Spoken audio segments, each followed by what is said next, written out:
समाज, आदरणीय धर्म प्रेमी बंधुओं, श्रद्धा मूर्ति देवियों, इस वसुंधरा में पलने वाले प्यारे प्यारे बच्चों,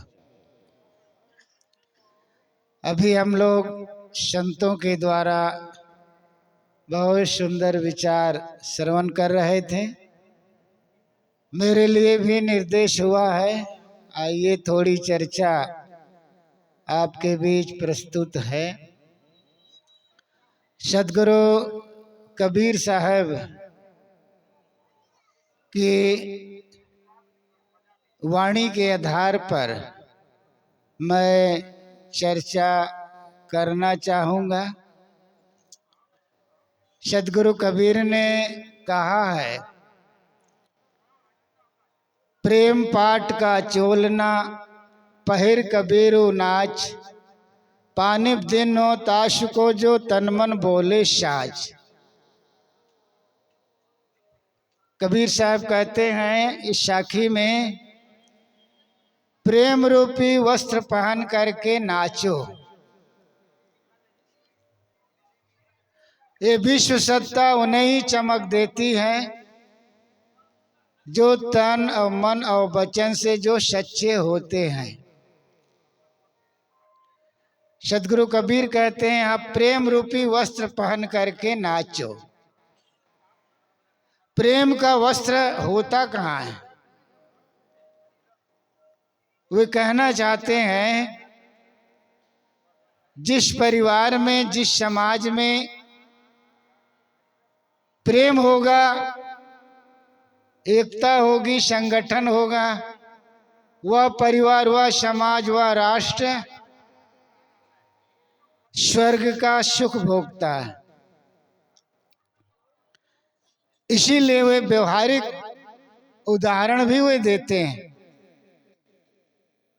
प्रेम रूपी वस्त्र होता नहीं है, लेकिन यहाँ प्रेम का जो व्यवहार है, जीवन में जो उतरेगा, वो परिवार में उतरेगा, समाज में उतरेगा और देश में उतरेगा, तो निश्चित है घर परिवार में स्वर्ग होगा। कबीर साहब परिवार में स्वर्ग देखना वे चाहते थे, समाज में और राष्ट्र में। उनका प्रेम विश्वव्यापी प्रेम है। इसीलिए वे कहते हैं, पोथी पढ़ पढ़ जग मुआ, पंडित भया न कोय, ढाई आखर प्रेम का पढ़े सो पंडित होय। पोथी पढ़ पढ़ करके जगत के लोग मर गए, लेकिन पंडित नहीं हुआ। जो ढाई आखर प्रेम को जो पढ़ लेता है वो पंडित हो जाता है। कबीर साहब ये जो साखी काशी नगरी में वो कहते हैं, जहां वहां एक से एक पंडित विद्वान की नगरी है, वहां वे पंडितों को फटकारते हैं। ये पंडित कहे जाने वाले पोथी पढ़ पढ़ करके तो मर गए, लेकिन पंडित नहीं हुआ। जो ढाई आखर प्रेम को जो पढ़ लेता है वो पंडित हो जाता है। ये ढाई आखर प्रेम क्या है? अक्षर को रट लेना, पढ़ना नहीं है, इसको जीवन में उतारना होगा। कबीर साहब का प्रेम विश्वव्यापी प्रेम है और मानवता के प्रति उनका प्रेम है। पूरी मानवता को वे प्रेम और एकता के सूत्र में वो बांधना वे चाहते हैं। इसीलिए वे यहाँ कहते हैं, प्रेम पाठ का चोलना पहिर कबीरू नाच। अपने को संबोधित करते हुए कहते हैं कि प्रेम रूपी वस्त्र पहन करके नाचो। अर्थात जो भी हम कर्म करते हैं, व्यवहार करते हैं, वह प्रेम पूर्वक होना चाहिए। जिस परिवार में प्रेम होगा तो निश्चित है वहां स्वर्ग होगा। स्वर्ग का अर्थ होता है सुख। प्रेम का, स्वर्ग का लाक्षणिक अर्थ है सुख और आध्यात्मिक अर्थ है स्व कहते हैं खुद को, ग कहते हैं गमन।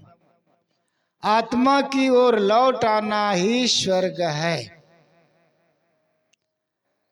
वैकुंठ कुंठा रहित, ग्रंथ रहित मन का हो जाना ही वैकुंठ वास है। सदगुरु कबीर कहते हैं परिवार में प्रेम उतारो। जिस परिवार में प्रेम होगा तो निश्चित है उस परिवार में स्वर्ग होगा। जिस समाज में प्रेम होगा तो समाज में स्वर्ग होगा, अर्थात सुख होगा। पहला तो अपना परिवार में प्रेम रखने की बात है। प्रेम और मोह में अंतर होता है। प्रेम में देने की भावना होती है और मोह में लेने की भावना होती है। कबीर साहब का प्रेम पूरी मानवता के लिए अर्थात मनुष्य मात्र के लिए उनका प्रेम है। पहला तो हम अपना घर परिवार में प्रेम उतारें तो निश्चित है हमारा परिवार स्वर्ग में जिएगा। दुनिया बनी है दोजख, जन्नत इसे बनाएं, वैकुंठ से भी सुंदर धरती को हम सजाएं। किसी ने बढ़िया कहा है दुनिया बनी है दोजख। आज यह दुनिया दोजख बना हुआ है, अर्थात नरक बना हुआ है। इन्हें जन्नत बनाना है, वैकुंठ से कहीं सुंदर इसी धरती को सजाना है। देख लो अपना ही परिवार में पति और पत्नी का जो संबंध कितना प्रगाढ़ होता है, लेकिन उनमें भी आज प्रेम घटता जा रहा है।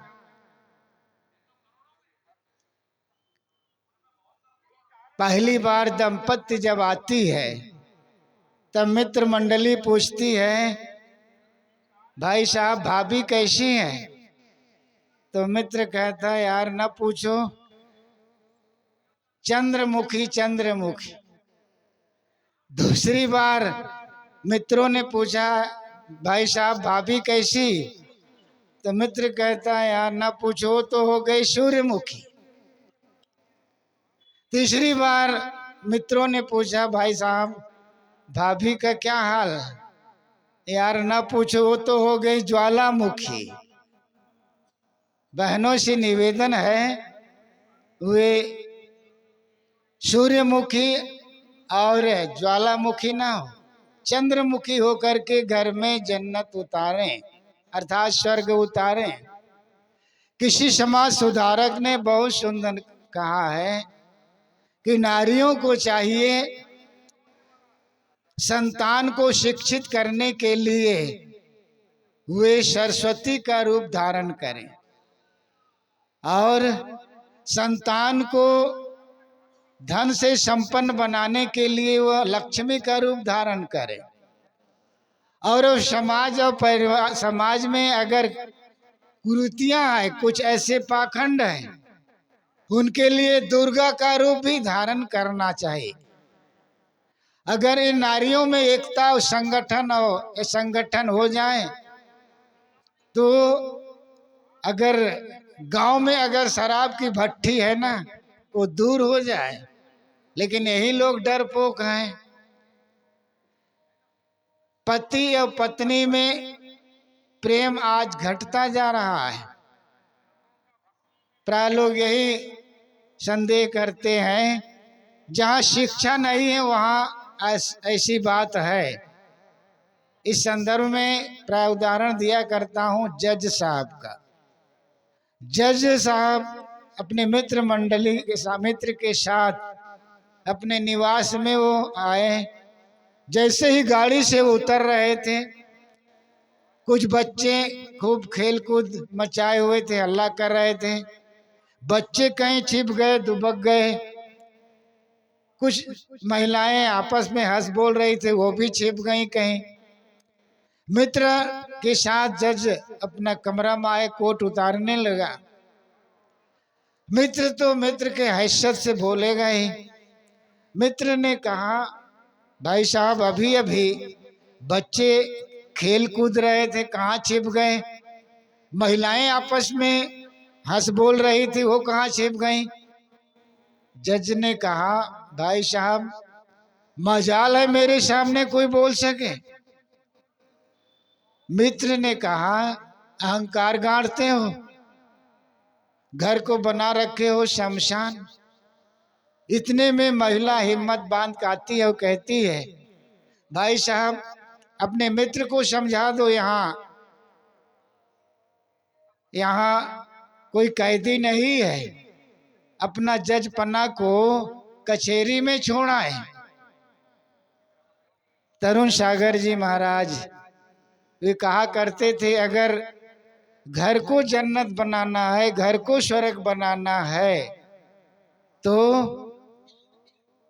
ये जो लेबल हमने लगा रखा है ना, डॉक्टर होने का, मास्टर होने का, इंजीनियर होने का, प्रोफेसर होने का, ये लेबल जो है झुकने नहीं देता है।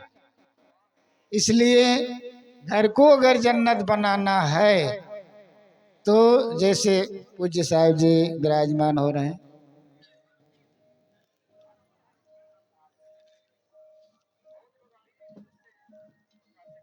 बोलिए सदगुरु देव की जय। जिनके पास जगह हो तो बढ़ के बैठ जाएं।